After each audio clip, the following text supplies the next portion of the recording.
Hello and welcome. I'm Jake Robson, Development Manager at BayFirst. Thank you for tuning in. In this quick video, we're going to tell you a little bit more about our plans for building new homes and community spaces at Jervis Court. You will remember that we have been asked by the council to look into how we can build new homes for local people on that site, and we really want you to know what's going on.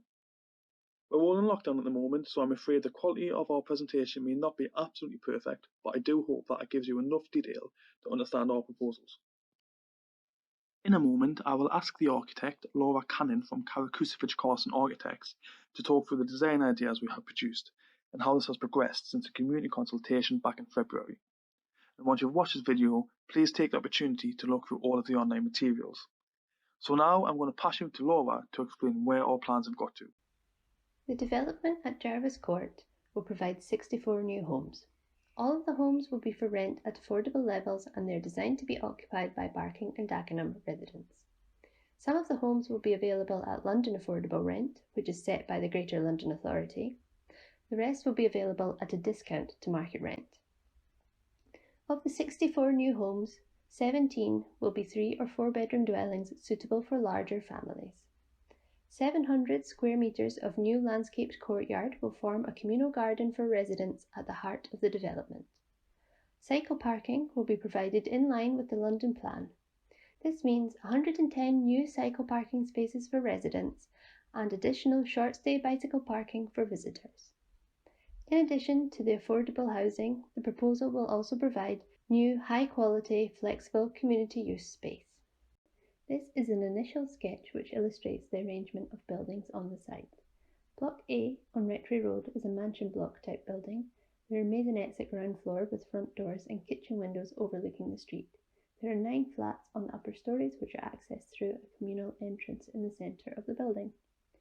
Block B, which fronts onto Church Elm Lane, is formed of 2 taller elements with a single-storey plinth between. Block C is a row of 3 terraced houses with front doors onto Vicarage Road. This is an image of the proposal. Here we are standing on the north side of Church Elm Lane looking south towards Block B. In the centre of the view is the entrance to the main community space. The ground floor community use space windows provide activity along this stretch of Church Elm Lane. There are residential flats above. They all have corner balconies and windows which face in 2 different directions. This view is also from the north side of Church Elm Lane. Here we are looking south along Vicarage Road towards Old Dagenham Park. Visible in this view is Block B in the community use corner space, as well as the 3 terrace houses which form Block C. This view is on Rectory Road looking north to Block A with Block B beyond. This view is of the shared residence garden at the centre of the site. The ground floor of Block A has a series of maisonettes, shown here in purple, which are accessed from street level by front doors facing onto Rectory Road. A central communal entrance leads to the upper stories of residential flats. A community facility is the primary use of the ground floor of Block B, shown here in pink. There are 2 smaller community use spaces proposed, 1 at each corner, shown in green. Ground floor residential entrances into Block B are from Rectory Road and Vicarage Road and benefit from views into the communal courtyard. The 3 terraced houses of Block C, highlighted in blue, are accessed from street level with front doors onto Vicarage Road. Ancillary space for plant and bicycle storage is located across the site within each building. Accessed from a central communal lobby, the upper floors of Block A contain 4 flats per level. The access to individual flats is provided by an external walkway on the rear facade which overlooks the courtyard. Block B has 2 cores, B1 and B2. Each of these cores provides access to 4 flats per floor. B1 contains a mix of 1, 2 and 3 bed flats. B2 contains 2 1-bed flats and 2 2-bed flats. Block C contains 3 3-storey, 4-bedroom terraced houses. The residents' communal courtyard provides an ideal setting for children's play space as it is secure, benefits from being overlooked by neighbours and is close to the residents' homes. The courtyard will provide play space for children of all ages. The areas highlighted in pink show where dedicated play elements for younger children will be located.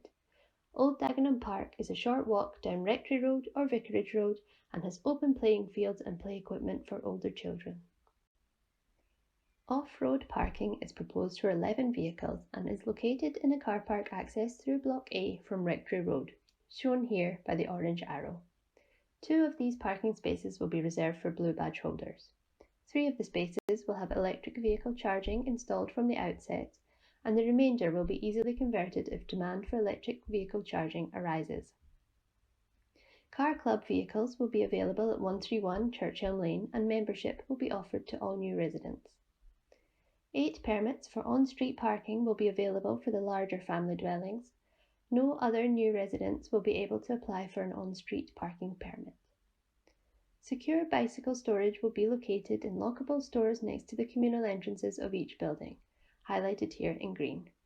Dwellings with front doors on Rectory Road and Vicarage Road will have secure cycle sheds in their back gardens.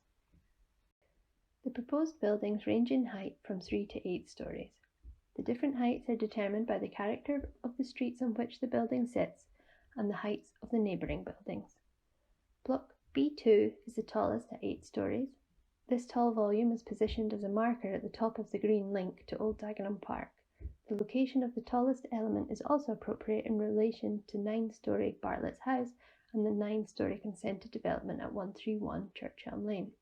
Block B1 is 6 stories and relates to the lower neighbouring buildings on Church Elm Lane. Block A is 4 stories and mediates between B1 and the neighbouring mansion block. Block C is a 3-storey townhouse terrace in keeping with the residential character of Vicarage Road. The proposal ties into the Church Elm Lane street elevation by acknowledging the single-storey expressed base as established by the neighbouring parade of shops and Bartlett's House. The ground floor public realm and pedestrian experience is enhanced by community activity placed on the street edge. This is given further significance by the robust precast concrete base. Block A on Rectory Road is proposed to be a burnt red brick building with elements in pigmented acid-etched concrete. The facade is largely symmetrical with expressed lintel and sill banding which break up the volume and give a sense of scale.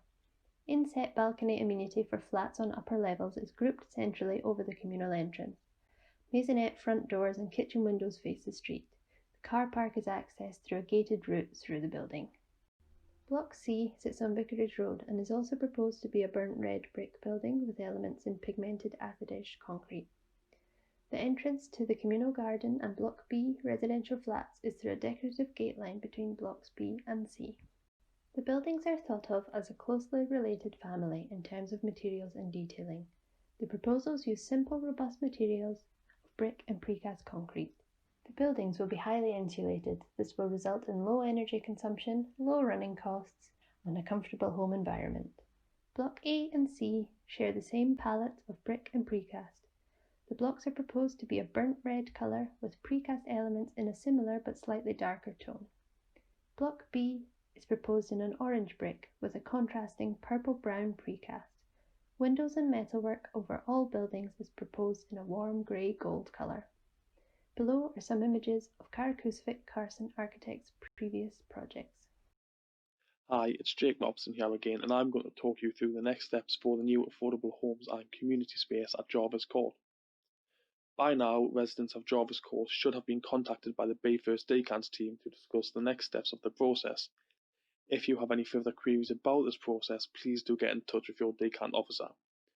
Following this, we are hoping to submit a planning application in June or July 2020, with the planning committee making a decision on the application later in the year.